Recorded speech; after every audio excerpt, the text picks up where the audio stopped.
Hi hello welcome back. അപ്പോൾ ഇന്ന് periods day ആണ്. അപ്പോൾ തല നിറച്ച് തല കുളിർക്കെ എണ്ണ തേച്ച് കുളിക്കണം എന്നാണ് നമ്മുടെ കാരണവന്മാരൊക്കെ പറയുന്നത്. പക്ഷേ എനിക്ക് ഒട്ടും ഇഷ്ടമില്ലാത്ത കാര്യമാണ്. എന്നാൽ പോലും ഒരു കിട്ടിലെ നൈറ്റ് ഉണ്ട് മക്കളെ. ഇത് പെരട്ടിയ മൂട്ടി നന്നായിട്ട് വളരും, കാട് പിടിച്ച പോലെ വളരും, താരനൊക്കെ പോവും, അടിപൊളിയാണ്. അപ്പം ഞാനിത് കാണിച്ചു തരാം. അപ്പോൾ ഇന്ന് നമ്മൾ ആ ഓയിൽ ഉണ്ടാക്കാൻ പോവുകയാണ്. എൻ്റെ മുടിയാകെ ചപ്രച്ചിപ്രയിട്ടിരിക്കുകയാണ്. എല്ലാം നമുക്ക് സെറ്റാക്കി എടുക്കാം. വായോ ആ ഒരു മിനിറ്റ്. എൻ്റെ പൊട്ടെങ്ങനെയുണ്ട്?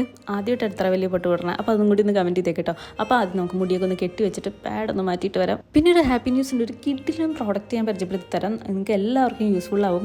ഇതാണ് എൻ്റെ പുതിയ ഫ്രണ്ട് എവർടീൻ്റെ ന്യൂ പാഡ് ആട്ടോ. നല്ല സോഫ്റ്റ് ആൻഡ് തിൻ പാഡും സൂപ്പർ ഡ്രൈയിങ് പ്രോപ്പർട്ടിയുമാണ് ഉള്ളത്. 2+ ഫാസ്റ്റർ അബ്സോർപ്ഷൻ ആണുള്ളത്, ലോങ് ലാസ്റ്റിംഗ് ആണ്.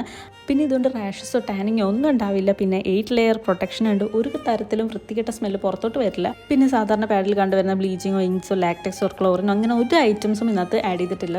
ഇത് ഞാനൊരു കുങ്കുമം കലക്കി കുറി വെച്ചുകൊണ്ടാണ് ഇത് വൃത്തിയായത്. പക്ഷെ എന്നാൽ പോലും നിങ്ങൾ നോക്കുക, കയ്യിലൊന്നും ആവുന്നില്ല. ബാക്ക് സൈഡിലാണെങ്കിൽ ആ ലീക്കേജ് കാര്യങ്ങളൊന്നുമില്ല. അതുപോലെ തന്നെ നമുക്ക് ഡിസ്പോസ് ചെയ്യാൻ ഈസിയാണ്, ക്യാരി ചെയ്യാനും ഇത് ഈസി ആയിട്ട്. എന്തായാലും പ്രോഡക്റ്റ് ലിങ്ക് ഞാൻ ഡിസ്ക്രിപ്ഷനിൽ കൊടുക്കാം, പ്രോഡക്റ്റ് ടാഗ് ചെയ്ത് കൊടുക്കാം. എന്തായാലും ഒന്ന് ട്രൈ ചെയ്ത് നോക്കൂ കേട്ടോ. അപ്പോൾ ഇനി ഒട്ടും വൈകിക്കേണ്ട, നമുക്ക് നേരെ നമ്മുടെ ഓയിൽ ഉണ്ടാക്കാൻ പോകാം. അപ്പോൾ നിങ്ങൾ ഇൻഗ്രീഡിയൻസും പ്രോസസ്സും സ്കിപ്പ് ചെയ്യാതെ കണ്ടാൽ മാത്രമേ നമ്മൾ ഉദ്ദേശിക്കുന്ന റിസൾട്ട് കിട്ടുള്ളൂ കേട്ടോ. അപ്പോൾ നമുക്ക് വേണ്ട ഇൻഗ്രീഡിയൻസ്: ഒരു 4-5 പനിക്കൂർക്കയുടെ ഇല, ഒരു പിടി കടുക്, ഒരു പിടി ഉലുവ, ഒരു പിടി ജീരകം, 1-2 ബേ ലീഫ് ഇല്ലെങ്കിലും കുഴപ്പമില്ല, പിന്നെ വെളുത്തുള്ളി 1-2, പിന്നെ ചെറുള്ളി 3 എണ്ണം, പിന്നെ കുരുമുളക് 3-4 എണ്ണം, പിന്നെ ഒരു കുഞ്ഞു പീസ് നമ്മുടെ ജിഞ്ചർ.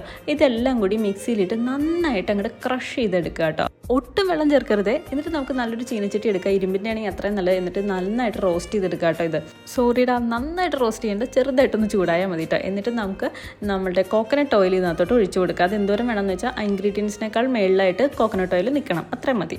ഇനി വേണം നന്നായിട്ട് റോസ്റ്റ് ചെയ്യാൻ. ഇനി ആ ഓയിൽ കിടന്ന് നമ്മുടെ ഇൻഗ്രീഡിയൻസ് നന്നായിട്ട് റോസ്റ്റ് ആയിട്ട് വരുമ്പോഴത്തേക്കും ഓയിലിൻ്റെ കളർ തന്നെ ചേഞ്ച് ആയിട്ട് ലൈറ്റ് ഒരു യെല്ലോ കളറായിട്ട് മാറും. എന്നിട്ട് ചെറു ചൂടോടെ നമ്മുടെ തലയിൽ പുരട്ടി കൊടുക്കുക. വെറുതെ അങ്ങോട്ട് പുരട്ടിയാൽ പോരാ, 2 രീതിയിൽ ഇത് പുരട്ടണം.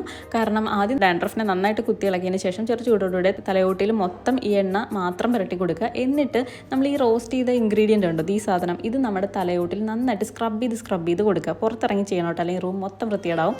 അപ്പോൾ നന്നായിട്ട് സ്ക്രബ് ചെയ്ത് കൊടുക്കുമ്പോൾ എന്ത് പറ്റുമെന്ന് വെച്ചാൽ ഡെഡ് സെൽസും കാര്യങ്ങളൊക്കെ അതിൽ നിന്ന് പോകും. അതായത് നമ്മുടെ ഡാൻഡ്രഫിൻ്റെ ഇങ്ങനെ സ്കാൽപ്പിൽ ഇങ്ങനെ പൊളിഞ്ഞിരിക്കുന്നതും അഴുക്കും എല്ലാം പോയി കിട്ടും. വാഷ് ചെയ്ത് കഴിയുമ്പോൾ സ്കാൽപ്പ് അടിപൊളിയായിട്ട് ക്ലീൻ ആവും. സ്കാൽപ്പിൽ മാത്രമല്ല മുടിയിലും മൊത്തം പുരട്ടി കൊടുക്കുക, നീളത്തിനനുസരിച്ച് പുരട്ടി കൊടുക്കുക. എന്നിട്ട് ഒരു 10 മിനിറ്റ് വെയിറ്റ് ചെയ്യുക. എന്നിട്ട് ഒരു മൈൽഡ് ഷാമ്പൂ ഇട്ട് വാഷ് ചെയ്തിട്ട് വരാം.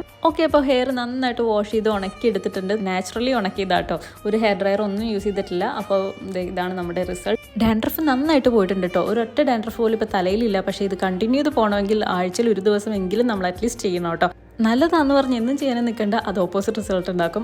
ഹെയർ ഗ്രോത്തിന് ഇതൊരു അടിപൊളി ഐറ്റമാണ്. നിങ്ങളൊന്ന് ട്രൈ ചെയ്ത് നോക്കുക. റിസൾട്ട് കിട്ടിയ കമൻറ്റ് ചെയ്യുക, കിട്ടിയില്ലെങ്കിലും കമൻറ്റ് ചെയ്യുക. ഈയിടെയായിട്ട് മുടി കുറച്ച് ഡ്രൈ ആവുന്നുണ്ടാ. റീസൺ നമ്മുടെ ക്ലൈമറ്റ് ചേഞ്ച് പിന്നെ നമ്മുടെ കയ്യിലിട്ട്. അപ്പോൾ അതും കൂടി ഒന്ന് സെറ്റ് ചെയ്തെടുക്കണം. ഒരു അടിപൊളി പാക്ക് ഞാൻ കണ്ടുപിടിച്ചിട്ടുണ്ട്. അപ്പോൾ അതായിട്ട് ഞാൻ നെക്സ്റ്റ് ടൈം വരുന്നതായിരിക്കും. അതിൽ ലൈക്ക്, ഷെയർ, സബ്സ്ക്രൈബ്. അപ്പോൾ അടുത്ത വീഡിയോ കാണാം. ബൈ.